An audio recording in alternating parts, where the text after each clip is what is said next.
부활주일 오늘의 말씀 로마서 9장 1절에서 9절 말씀입니다. 내가 그리스도 안에서 참말을 하고 거짓말을 아니하노라. 나에게 큰 근심이 있는 것과 마음에 그치지 않는 고통이 있는 것을 내 양심이 성령 안에서 나와 더불어 증언하노니 나의 형제 곧 골육의 친척을 위하여 내 자신이 저주를 받아 그리스도에게서 끊어질지라도 원하는 바로라. 그들은 이스라엘 사람이라. 그들에게는 양자됨과 영광과 언약들과 율법을 세우신 것과 예배와 약속들이 있고 조상들도 그들의 것이요 육신으로 하면 그리스도가 그들에게서 나셨으니 그는 만물 위에 계셔서 세세의 찬양을 받으실 하나님이시니라. 아멘. 그러나 하나님의 말씀이 폐하여진 것 같지 않도다. 이스라엘에게서 난 그들이 다 이스라엘이 아니요 또한 아브라함의 씨가 다 그의 자녀가 아니라 오직 이삭으로부터 난 자라야 내 씨라 불리리라 하셨으니 곧 육신의 자녀가 하나님의 자녀가 아니요 오직 약속의 자녀가 씨로 여기심을 받느니라. 약속의 말씀은 이것이니 명년 이때에 내가 이르리니 사라에게 아들이 있으리라 하심이라. 아멘. 오늘은 약속의 자녀라는 말씀으로 은혜 받도록 하겠습니다. 네, 오늘의 말씀 제목은 약속의 자녀라는 제목으로 말씀을 전하겠습니다.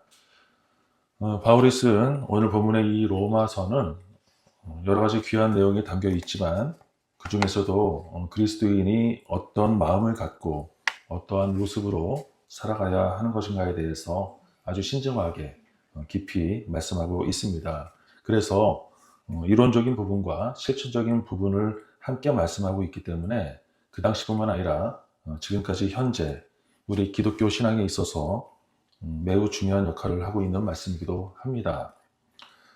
그 당시 바울의 주변에 있는 사람들, 즉 바울이 말씀을 전할 수 있는 사람들이 모두 이스라엘 백성들이었기 때문에 이스라엘 백성들이 어떤 자세로 어떻게 살아가야 하는지에 대해서 말씀하는 상황인데요. 문제는 대부분 사람들이 구약에 치중된 구약 말씀만 하나님의 말씀이라는 유대교의 믿음에서 벗어나지 못하고 수백 년 동안 이미 틀에 박혀있는 신앙을 새로 다 갈아엎어야 하는 훨씬 어려운 상황이라는 것입니다.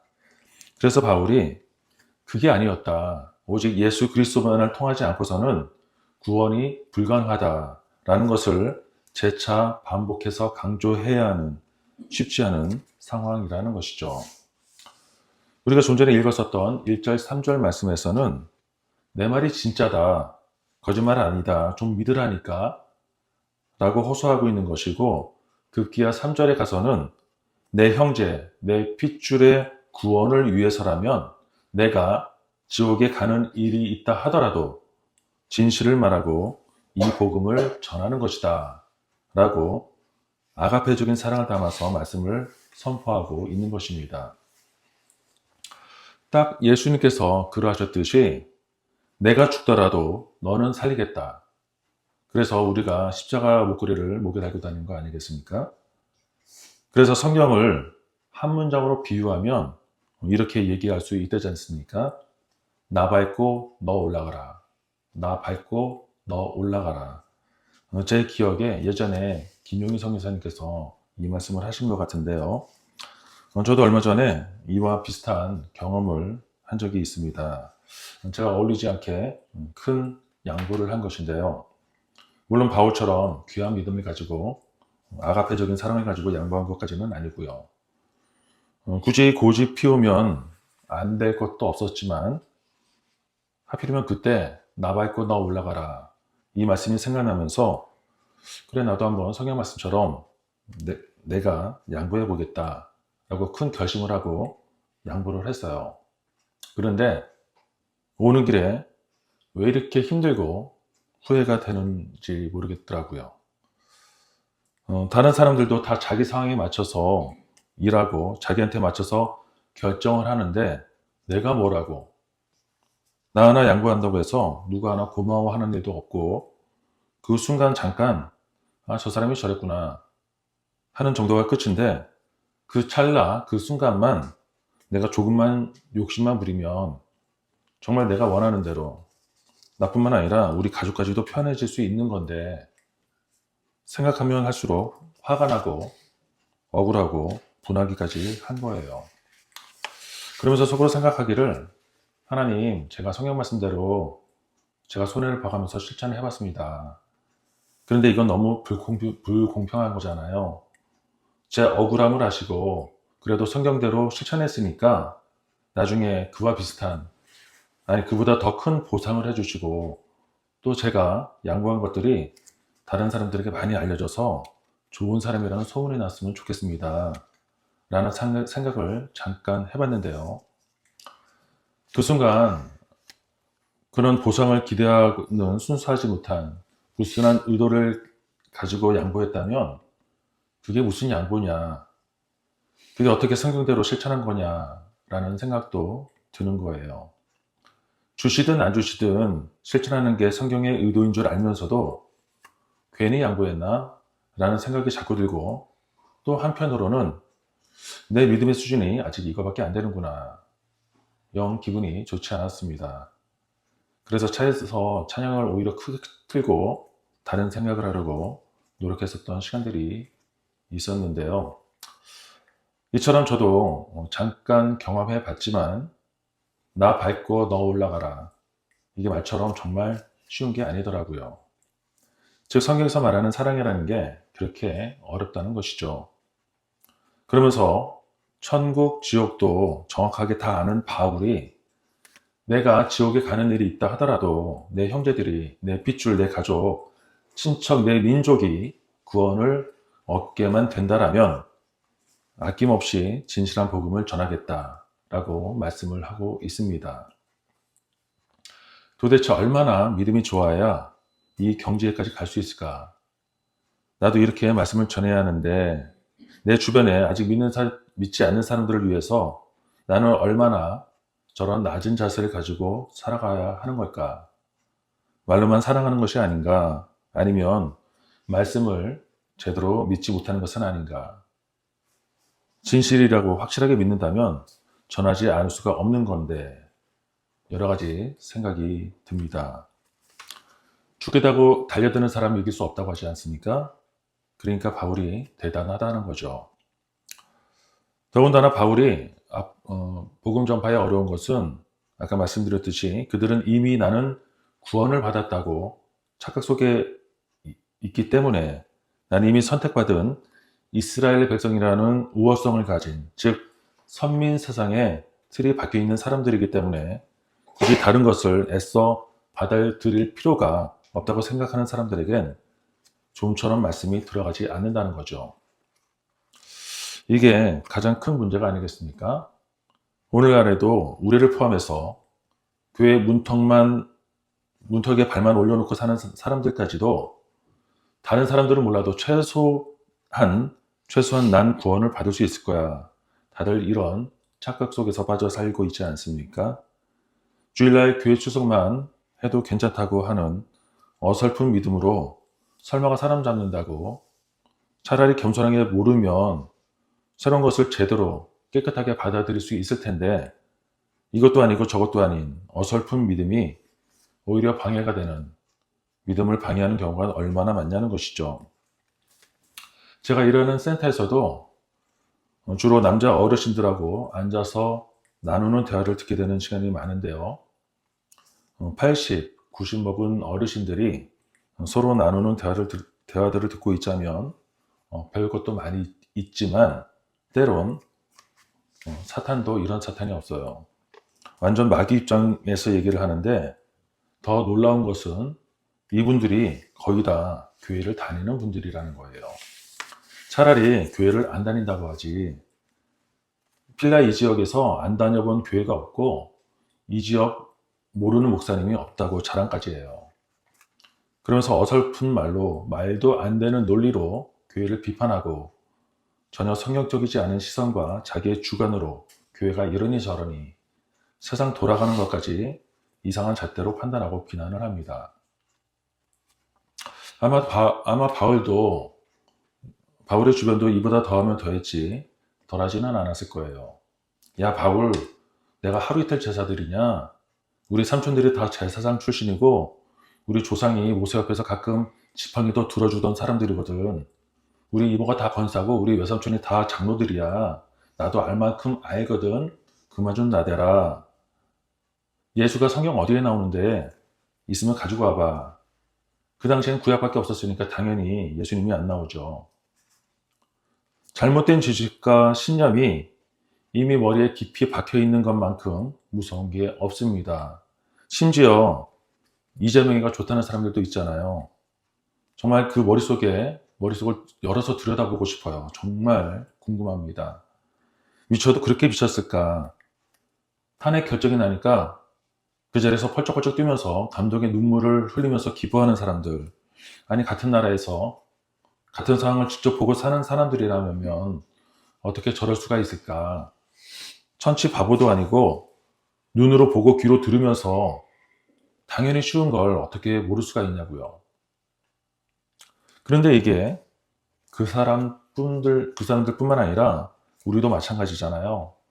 신앙에 있어서 우리가 그동안 잘못해오던 신앙관념과 생활이 이젠 익숙해져서 여전히 벗어나지 못하는 얼마나 우리의 신앙의 성장을 붙잡고 있는지 모릅니다.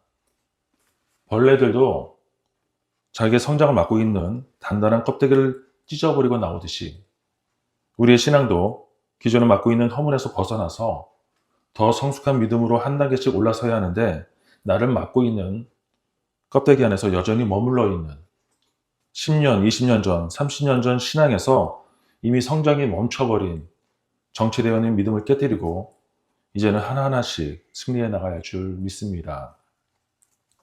자, 오늘 보면 4절, 5절을 함께 볼까요? 4절, 5절 함께 합독하겠습니다. 시작. 그들은 이스라엘 사람이라. 그들에게는 양자됨과 영광과 언약들과 율법을 세우는 것과 예배와 약속들이 있고 조상들도 그들의 것이요 육신으로 하면 그리스도가 그들에게서 나셨으니 그는 만물 위에 계셔서 세세의 찬양을 받으실 하나님이시니라. 아멘. 그래, 너희들은 그래도 아직 선택받은 이스라엘 사람이야. 그래서 영원한 약속의 땅을, 약속받은 축복이 아직 유효하다고 말씀하는 것입니다. 다만 축복이라는 게 개인한테 주어진 약속이 아니라 민족 차원에서 주어진 약속이기 때문에 방심하면 안 돼 라고 말씀하고 있는 것이죠. 그러면서 지금은 이스라엘 백성들이 예수님을 배척하고 믿지 못하지만 언젠가는 돌아올 것을 기다리고 있다는 것입니다. 이건 바울도 이스라엘 백성이 선택받았다는 하나님의 언약을 굳게 믿고 있는 뜻이기도 합니다. 여기서 볼 게 자신이 믿는 만큼 믿은 대로 행동하는 바울의 믿음이 참 대단하다는 생각이 듭니다. 무슨 얘기냐면 이게 쉬운 것처럼 보여도 쉽지 않다는 거예요. 이 시대에도 자신의 믿음과 다르게 행동하는 사람들이 얼마나 많습니까? 믿는다면서 행동은 안 해. 또 성경에는 아니라고 하면서 하는 행동은 반대로 하는 사람들. 참 앞뒤가 안 맞는 행동을 하는 사람들이 많다는 것입니다. 그래서 세상으로부터 교회가 인정받지 못하는 것은 아닌가. 자, 우리 6절, 7절, 8절 말씀도 같이 보도록 하겠습니다. 6, 7, 8절 같이 보겠습니다. 시작. 그러나 하나님의 말씀이 폐하여진 것 같지 않도다. 이스라엘에서 난 그들이 다 이스라엘이 아니요 또한 아브라함의 씨가 다 그의 자녀가 아니라 오직 이삭으로부터 난 자라야 내 씨가 그이라 하셨으니 곧 육신의 자녀가 하나님의 자녀가 아니요 오직 약속의 자녀가 시로 여기심을 받느니라. 아멘. 약속의 축복을 받은 이스라엘 백성이 다 이스라엘 백성이 이스라엘이 아니라고 말씀합니다. 아브라함의 자녀라고 다 되는 게 아니라 그 중에서도 이삭의 후손이어야 한다면서 구분을 하고 있는 거죠. 그럼 왜 이삭의 후손만 되는 거죠? 그러니까 아브라함의 씨 후손이 먼저 큰 아들 장자 이스마엘이 있었고요. 그 다음 차남 이삭이 있잖아요. 근데 이삭의 후손만 인정하셨다는 거죠. 이스마엘이 인정받지 못한 이유는 비록 장자이긴 했지만 아브라함이 아들을 주겠다는 하나님의 약속을 믿지 못하고 기다리지 못해서 그의 아내 사레가 아닌 여종 하갈을 통해서 인간의 방법과 수단을 동원해서 아들을 본 게 바로 이스마엘이기 때문입니다.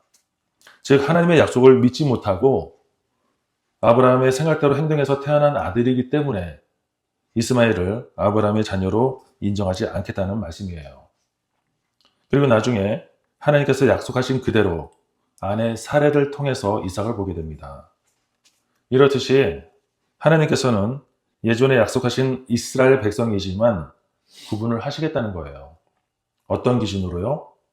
하나님의 말씀에 순종하느냐 하지 않느냐에 따라서 육신의 자녀가 될 수도 있는 것이고 하나님의 약속대로 살지 않으면 하나님의 자녀가 아니라고 말씀하고 있는 것입니다. 이 말씀이 그 당시 이스라엘 백성들에게만 해당된다면 그토록 산전수전을 겪으면서 성경이 지금까지 내려올 필요가 없었겠죠. 지금의 우리에게까지 내려와서 이 시간 우리가 보고 있다는 것은 우리도 언제든지 그 이스라엘 백성의 처지가 될 수 있다고 말씀하시는 것입니다. 아무리 하나님의 약속과 언약을 받았다 하더라도 우리가 순종하지 않으면 하나님의 약속을 견디지 못하고 기다리지 못해서 그래서 내 마음대로 내 지식과 지혜를 쫓아서 움직인다면 육신의 자녀가 되는 것이고 하나님의 자녀가 되지 못할 수 있다는 것입니다. 하나님의 자녀가 되지 못한다는 게 무슨 뜻이죠? 천국으로 선택받지 못하고 지옥으로 갈 것이라는 게 아니겠습니까? 천국으로 가려면 어떻게 해야 된다고요? 하나님의 약속의 자녀가 되어야 할 줄 믿습니다. 따라서 해볼까요? 약속의 자녀. 약속의 자녀. 이 약속의 자녀만이 천국에 들어갈 줄 믿습니다. 이 자리에 계신 여러분 모두 약속의 자녀가 되시기를 축원합니다. 그렇다면 약속의 자녀가 되기 위해서는 어떻게 해야 되는 것인가? 우리 마지막 구절을 같이 보도록 하겠습니다. 9절입니다. 시작. 약속의 말씀은 이것이니 몇몇 이때에 내가 이르리니 사라에게 아들이 있으리라 하시니라. 아멘. 약속의 자녀는 약속의 말씀대로 사는 것이라고 말씀합니다. 그럼 약속의 말씀이 뭐냐? 말씀을 지킬 것을 약속하는 그런 삶이 되어야 한다는 것입니다. 너무 간단한가요? 그 간단한 거를 그토록 어렵게 약속을 지키지 못하는 우리들의 허무한 믿음의 반증이기도 합니다. 내년 이맘때쯤에 내가 다시 올 때는 사라에게 아들이 있을 것이다 라는 말씀을 믿음으로 기다리고 소망하고 절제하는 삶. 물론 100살 먹은 노인네에게는 1년은커녕 하루하루가 천년 같았을 겁니다. 하루하루 기력이 다른데 하루하루 몸이 굳어가는데 언제 아들하고 놀아주고 키우고 크는 것을 보냐. 아브라함도 쉽지 않았었겠죠. 그런데 그래도 기다려야 했던 것입니다. 우리에게도 기다림이란 정말 견디기 쉽지 않습니다. 그래서 때로는 믿음 있는 사람들처럼 살아가지 못할 때가 많은 것도 사실이죠. 어쩔 땐 아예 약속도 잊어버리고 살아갈 때도 한두 번이 아닙니다. 하지만 약속을 지켜야 합니다. 그럼 약속을 잘 지키는 방법이 뭘까요? 먼저 그 약속을 기억해야 합니다. 그 중요한 하나님의 약속을 까먹지 않고 계속 기억하면서 기다리기 위해서는 또 어떻게 해야 되죠? 말씀을 자꾸 봐야 됩니다. 약속의 말씀을 자꾸 들어야 한다는 것입니다. 그래서 말씀의 곡조를 붙여서 오며 오가면서 항상 흥얼거리면서 잊지 말라는 게 찬양이죠. 잊지 말고 기억하시길 축원합니다. 하나님의 약속, 하나님의 언약, 하나님께서 장차 행하실 일들을 잊지 않고 믿음으로 기다리면서 나아갈 때 비로소 약속의 자녀가 될 줄 믿습니다. 이 약속의 자녀만이 천국에 입성할 수 있기 때문에 한 번도 빼놓지 않고 꼭 약속을 지켜나가시기를 축원합니다. 말씀을 정리하겠습니다. 성탄절과 마찬가지로 믿지 않는 사람들에게도 부활절은 축제의 분위기가 되고 있습니다. 물론 하나님의 귀한 날들을 환영하지 않는 것보다는 낫지만 의미로 볼 때 오히려 이용해 먹으려는 순수하지 못한 수작들이 보이기 때문에 안타까운 모습이 보이기도 합니다. 과연 육신의 자녀들에게 부활절이 무슨 소용이 있겠는가? 부활절을 준비하는 시간에 차라리 성경 말씀 한 구절 더 보고 믿고 듣는 것이 차라리 훨씬 더 나은 것이 아닌가. 약속의 자녀로 살아가야 한다고 배우고 믿고 따라서 사는 것이 이 부활절을 더욱 의미 있게 보내는 거 아니냐 하는 것입니다. 요즘 말로 성의 없이 듣거나 말할 때 영혼 없이 말한다 라는 표현을 씁니다. 저희 아파트 엘리베이터에 게시판에 붙어있는 이스터데이, 해피 이스터 축하 메시지를 볼 때마다 그저 영혼 없는 종이에 불과하지 않는 것이 아닌가. 사람들이 엘리베이터를 탈 때마다 보면서 어떤 생각을 할까? 과연 몇 명이나 기쁘고 즐겁고 반가운 이스터가 될 수 있을까? 그걸 보는 약속의 자녀들은 과연 얼마나 되고 약속의 자녀답게 살아가는 사람들은 얼마나 될까?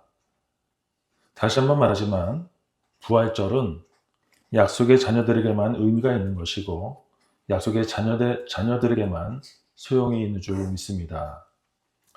바울은 육신의 자녀들이 그렇게 많이 보이기 때문에 말로만 약속의 자녀들이 되지 말라고 2000년 전에도 또 2000년이 지난 지금 이 시간에도 우리가 육신의 자녀로 살아가는 것이 안타까워하면서 말씀하고 있습니다. 바울의 생각엔 우리가 육신의 자녀에서 약속의 자녀만 될 수 있다면 내가 지옥에 가더라도 좋다. 또 내 살이 찢기고 손과 발에 큰 못이 박히고 내 몸 안에 모든 피를 쏟아낸다 해도 우리 한 명 한 명이 육신의 자녀로 살지 말라고 하나님의 약속의 자녀가 되라고 십자가에 달리시고 부활하신 예수 그리스도의 모든 고난과 수고들이 헛되이 헛수고가 되지 않게 하는 것은 우리가 하나님의 약속을 기억하고 그 약속대로 살아가는 것, 그걸 그토록 바라셨기 때문에 예수님께서 십자가에서 참고 견디지 않으셨겠습니까? 우리 마태복음 24장 35절을 같이 보도록 하겠습니다. 마태복음 24장 35절입니다. 시작. 천지는 없어질지언정 내 말은 없어지지 아니하리라. 아멘. 세상의 약속은 절대로 100%가 있을 수 없습니다. 하지만 하나님의 약속은 의심의 여지가 있을 수 없다는 것입니다. 왜냐하면 하나님의 약속은 결코 없어지지 않고 영원하기 때문입니다. 세상의 약속이 아니기 때문에 우리는 기다릴 수 있습니다. 아니, 반드시 기다려야 합니다. 그게 참 지혜이고 믿음이기 때문입니다. 때로는 쉽지 않고 견디기 힘들지언정 그 고난이 십자가에서의 고통만큼 하겠습니까? 이 자리에 계신 여러분 한 분 한 분 모두가 잘 참고 견디고 기다리셔서 반드시 하나님의 성취하시는 약속을 직접 체험하시고 누리시기를 주님의 이름으로 축원합니다. 기도하겠습니다.